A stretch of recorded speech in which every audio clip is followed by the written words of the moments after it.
If we want to know the electric field produced by an object that has cylindrical symmetry, like a wire, we can still use Gauss's law, but now we use it in cylindrical coordinates. We can start off assuming we have a one-dimensional object. That would be a charged line that's straight and infinitely long. We can ask, why would we be interested in this, since we know we don't have any infinitely long wires? But the reason it's useful is if our distance to the wire, which we'll call r, is very small compared to the length of the wire, L, then our results are going to be approximately the same as what we would get with an infinite wire, and the infinite wire is easier. So now we know why we're doing this. Our Gaussian surface around the wire, we can just make that a cylinder. Its length is capital L, and we're interested in the electric field a distance little r away from the wire. So the Gaussian cylinder's radius is little r. Gauss's law has the same form, if we write it as an integral relationship. The difference is that now our closed surface has subtypes of surfaces. We've got the main body, which is the tube, like a paper towel tube.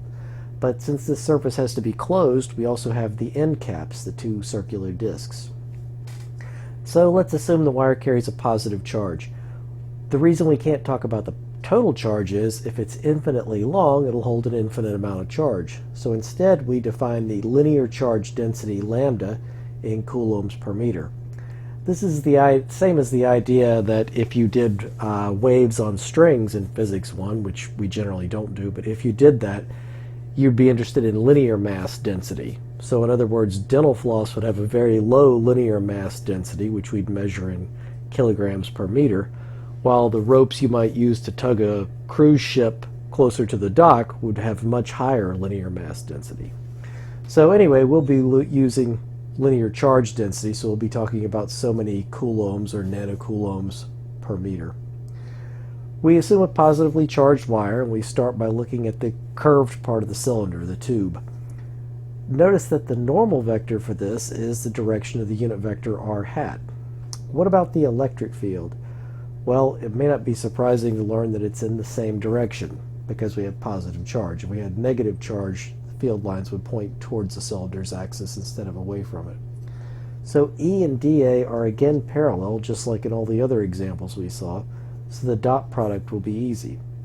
Also, as we walk around this tube, the magnitude of E can't change. The direction will change since it's radially out, but the magnitude can't change because, again, there is no top to this red wire or bottom or side or anything else. So because of cylindrical symmetry, the magnitude of the E field has to be the same all the way around it. Now, the integral then is integral over the surface E dot dA, which is just magnitude of E times area of the cylinder. If we want to find out what's the area of the cylinder, we can use the same multidimensional calculus that we use for the sphere. And again, we'll only have to do this once. So if we look at a tiny little square on the cylinder, it'll have a length dz in this direction and a length r d theta in this direction. That area is then r d theta times dz. So again, we have a double integral. Now, what's interesting about this is not a hard integral. R does not depend on z or theta, so it comes outside. And we have the integral of theta from 0 to 2 pi, and then the integral of z from 0 to L. So we get 2 pi RL. Notice this is what we would have got if we had realized, okay, we have our paper towel tube, let's cut it like this along its length L and flatten it out. The area would be L and then 2 pi R. We'd multiply those two together. So we're not quite done with the left side because we also have to have the circular end caps of the cylinder so that we'll have a closed surface. So the normal for the discs will be along either the z or negative z direction.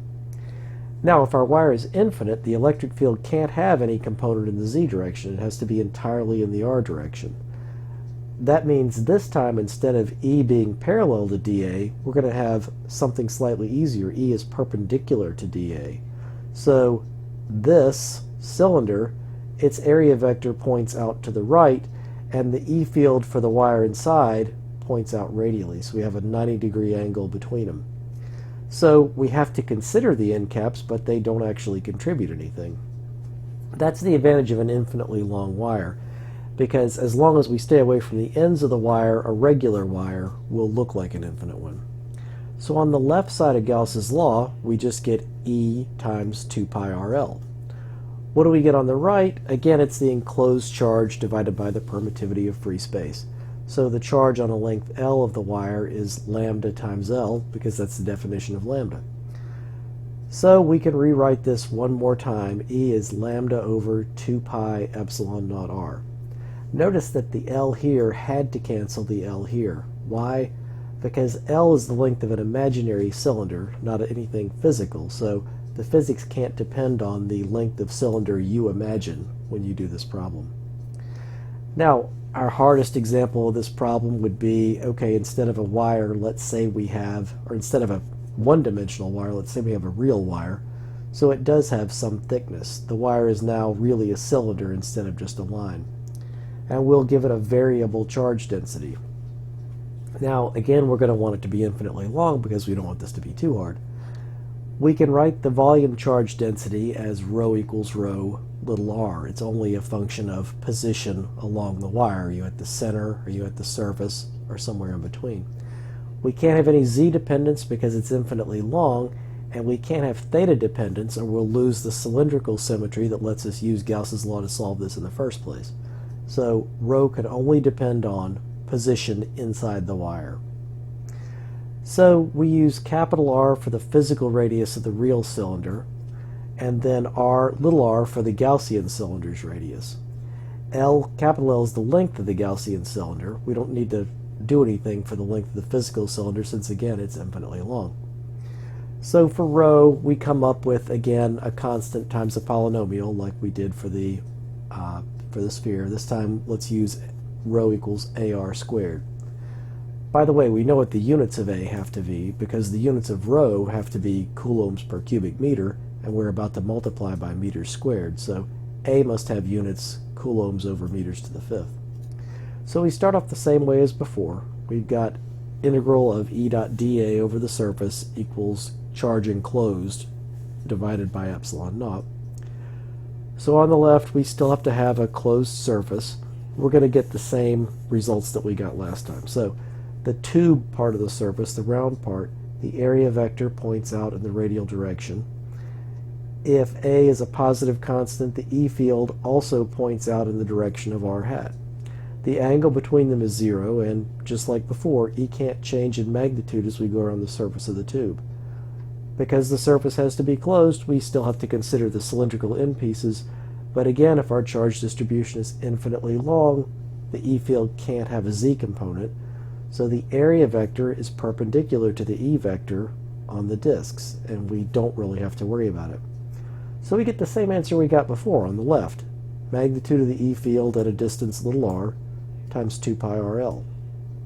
Now on the right, the volume element in cylindrical coordinates, we take the surface element that we found before, r dz d theta, and we imagine we have an infinity of tubes, each one slightly larger than the last, so that means we build up by integrating over dr. So we get 1 over epsilon naught rho r dr dz d theta. Now we put in rho. Rho is a r squared. So a over epsilon naught r cubed dr dz d theta. Now if we want to find the E field inside the cylinder, little r is less than big R. So we integrate the charge density from 0 to little r. Again, so that we don't get yelled at by the math people, we change the variable of integration to r prime. So the theta and the z will give us the same result every time. We'll always get 2 pi times L out of this. But the r, we're integrating r cubed dr from 0 to little r. And our final answer here is 2 pi a L r to the fourth over 4 epsilon naught. That's on the right. We integrate out to little r, so this stays little r. And then on the left we have what we found before, E times 2 pi RL. So we cancel what we can, and we get the electric field inside the cylinder is AR cubed over 4 epsilon naught. Outside we make the same arguments for everything. The only change is on the right side, this should say right instead of left, we write our integral out to little r, which is bigger than big R. So our charge density is 1 over epsilon naught, 0 to L dz, 0 to 2 pi d theta. Why do we write it like this? Well, we can remember it as we're always integrating out to the limit of the Gaussian surface, which is little r. But the only place there's any charge density is from 0 to the physical surface. From the physical surface to the Gaussian, that's outside the charge distribution, so this is 0. That disappears. When we do this integral, we get now, this is 2 pi L, as before. This is going to give us big R to the 4th over 4. So 2 pi A L R to the 4th over 4 epsilon naught. The limits are always the same in Gauss's law, where we can say on the left we always go to the Gaussian surface, and on the right we go to the smaller of physical or Gaussian. If you don't want to deal with this, that's how you can remember it.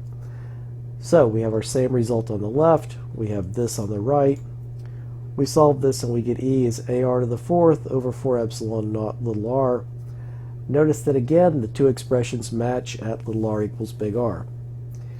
If we wanted to integrate and find the total charge in the real physical cylinder, an element of length L of it, this is what we'd do. This would be our total charge, pi ALR to the 4th over 2. And now we can rewrite this as that Q over L is lambda.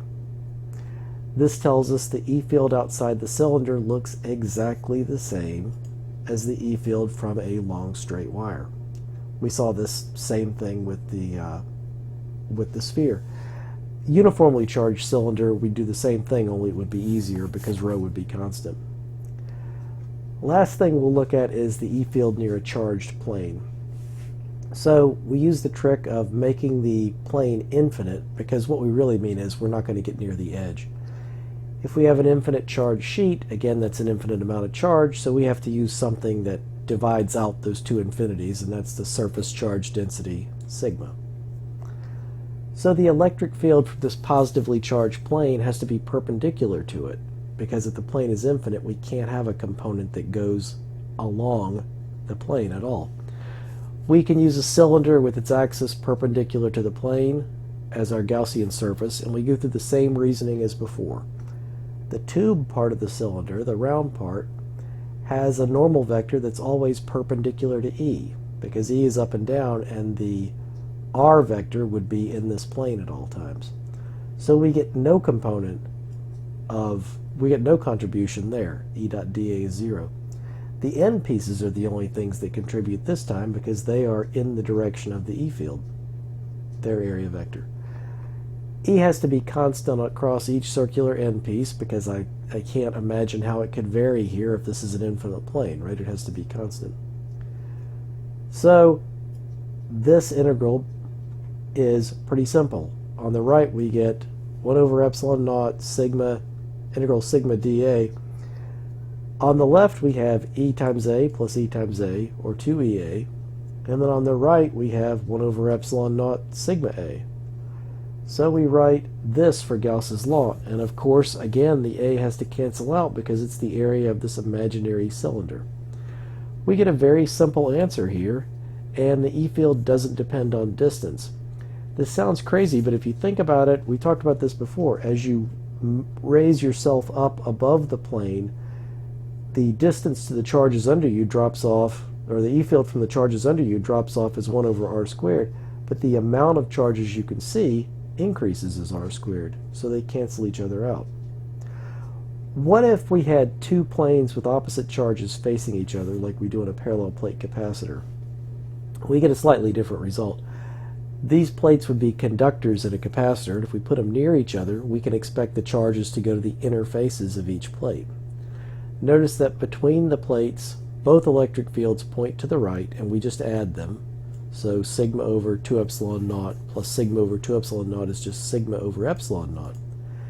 Outside of the plates, we can think of this two ways. One, we can say since the charges are on the inside, the E field lines from them would have to go through the conducting plates, the red and blue rectangles, but we can't have an E field inside a conductor. If we decide that our plates are so magically thin that there's really only one side, we could say that on the left, positive charges will give us a left-pointing E field, but the negative charges will give us a right-pointing E field, and they're both exactly the same size. So either way you look at it, there's no E field outside the plates. Again, we use the infinite plates because the E field is really going to be kind of a mess here at the edge of the plates. So as long as we stay away from it, it'll be okay.